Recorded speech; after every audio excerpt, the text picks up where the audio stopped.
സുരേന്ദ്രനൊക്കെ മറുപടി പറയേണ്ട കാര്യമുണ്ടോ?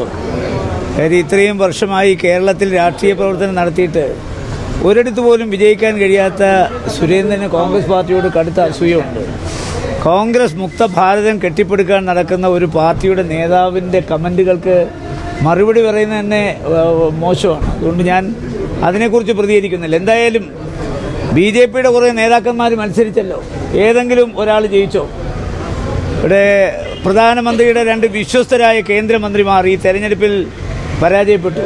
ഒന്ന് രാജീവ് ചന്ദ്രശേഖർ, രണ്ട് വി മുരളീധരൻ. മൂന്ന് അവരുടെ നാഷണൽ കൗൺസിൽ നേതാവെന്ന് പറയുന്ന ശ്രീമതി ശോഭാ സുരേന്ദ്രൻ തോറ്റു. സംസ്ഥാന പ്രസിഡന്റ് തോറ്റു. MD രമേശ് തോറ്റു. ബി ജെ പിയുടെ പേരിൽ ഈ കേരളത്തിൽ അറിയപ്പെടുന്ന മുഴുവൻ ആളുകളും പരാജയപ്പെട്ടു. സുരേഷ് ഗോപിയൊന്നും ഞങ്ങളൊരു രാഷ്ട്രീയക്കാരനായി കണ്ടിട്ടില്ല. കാരണം അദ്ദേഹം ഒരു കലാകാരനാണ്, ഭരത് അവാർഡ് നേടിയ ആളാണ്. അദ്ദേഹം പണ്ട് SFI ആയിരുന്നു, പിന്നെ കെ കരുണാകരനുള്ള ബന്ധം കൊണ്ട് കുറേ കാലം കോൺഗ്രസ് ആയിരുന്നു. പിന്നെ അദ്ദേഹത്തിൻ്റെ പ്രവർത്തനം കണ്ട് ശ്രീ നരേന്ദ്രമോദി അദ്ദേഹത്തെ ഒരു രാജ്യസഭാംഗമായി നോമിനേറ്റ് ചെയ്തു. ആ നോമിനേറ്റ് ഇപ്പോൾ PT ഉഷയെ നോമിനേറ്റ് ചെയ്ത പോലെ അദ്ദേഹത്തെ നോമിനേറ്റ് ചെയ്തു.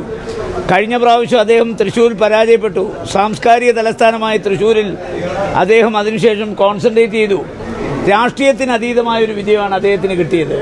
അതൊരു BJPയുടെ അക്കൗണ്ടിൽ ആരും കൂട്ടണ്ട. BJPയിലെ ആരെങ്കിലും ഒരാൾ ജയിക്കണമെങ്കിൽ സുരേന്ദ്രൻ ജയിക്കണം, MD രമേശ് ജയിക്കണം, അല്ലെങ്കിൽ ശോഭാ സുരേന്ദ്രൻ ജയിക്കണം, അല്ലെങ്കിൽ വി മുരളീധരൻ ഇവരൊക്കെയാണല്ലോ BJP എന്ന് പറഞ്ഞ് കഴിഞ്ഞ കുറേ നാളായിട്ട് ഈ കൊടിയും പിടിച്ച് നടക്കുന്നത്. സുരേഷ് ഗോപി എപ്പോഴെങ്കിലും ഈ കൊടി പിടിച്ച് നടക്കുന്നത് നിങ്ങൾ കണ്ടിട്ടുണ്ടോ? ഈ പത്മജ വേണുഗോപാൽ BJPയിലേക്ക് പോയതുകൊണ്ടാണ് കോൺഗ്രസ് ജില്ലയിൽ 3ാം സ്ഥാനത്തേക്ക് പോയി എന്നാണ് BJPക്കാർ പറയുന്നത്. അതൊക്കെ ഞാൻ പറഞ്ഞല്ലോ. കെ മുരളീധരൻ അതിനെക്കുറിച്ച് കൃത്യമായി മറുപടി പറഞ്ഞിട്ടുണ്ട്. മനസ്സിലായോ? പത്മജ വേണുഗോപാൽ ഇപ്പോൾ ഇവിടുന്ന് അങ്ങോട്ട് ചെന്നാണ്. അപ്പോൾ BJPക്കാരുടെ വിശ്വാസ്യത പിടിച്ചു വെച്ചാൽ ഈ പുത്തനച്ചി പുരപ്പുറം തൂക്കുമെന്നൊരു ചൊല്ലുണ്ട്. അപ്പോൾ ആ പുത്തനച്ചി പുരപ്പുറം തൂത്തുകൊണ്ടിരിക്കുകയാണ്. കാര്യം അവിടെ ചെന്ന് ഇത്രയും നാൾ കഴിഞ്ഞ സുരേഷ് ഗോപി തൃശ്ശൂർ ജയിക്കത്തില്ലെന്ന് പരസ്യമായി പറഞ്ഞ ക്ലിപ്പിംഗ് നിങ്ങളുടെ കയ്യിലുണ്ട്, അതെടുത്ത് കാണിച്ചാൽ മതി. അപ്പോൾ അവരിങ്ങനെ മാറി മാറി പറഞ്ഞുകൊണ്ടിരിക്കുക. അവരെവിടെ നിൽക്കുന്നോ ആ ഭാഗത്തിന് വേണ്ടി ശക്തമായി പ്രതികരിക്കും. ഇനി കുറേ നാൾ BJP, അത് കഴിഞ്ഞ് അത് വിടുമ്പോൾ അടുത്ത എവിടെയാണോ പോകുന്നത് അതിന് പ്രതികരിക്കും. കേരളത്തിൽ നിന്ന് ഒരു കോൺഗ്രസ് നേതാവ് പോവില്ല. അത് ഞാൻ എഴുതി വെച്ച് തരാം. മുരളീധരന് ഒരു കാരണവശാലും പോവില്ല. മുരളീധരനെ എനിക്കറിയാവുന്ന ഒരാൾക്കും അറിയത്തില്ലോ. മുരളീധരൻ്റെ രാഷ്ട്രീയ പ്രവേശനം സേവാദിൽ നിന്നാണ്. മനസ്സിലായോ?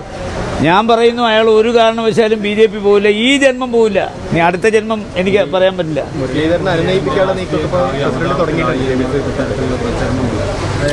അതെ, അത് ഞാൻ പറഞ്ഞല്ലോ. കഴിഞ്ഞ കുറേ നാളുകളായി മാർക്സിസ്റ്റ് പാർട്ടിയുടെ ജോലി BJPയിലെ ആളുകളെ റിക്രൂട്ട് ചെയ്യുകയാണ്.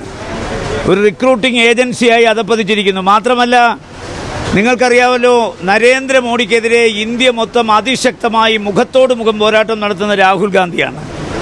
ആ രാഹുൽ ഗാന്ധിയുടെ DNA നിലമ്പൂരിലെ ഒരു MLA അയാൾ പറഞ്ഞ വിവരദോഷമാണ്. അപ്പോൾ എന്താ പിണറായി വിജയൻ ചെയ്യണത്?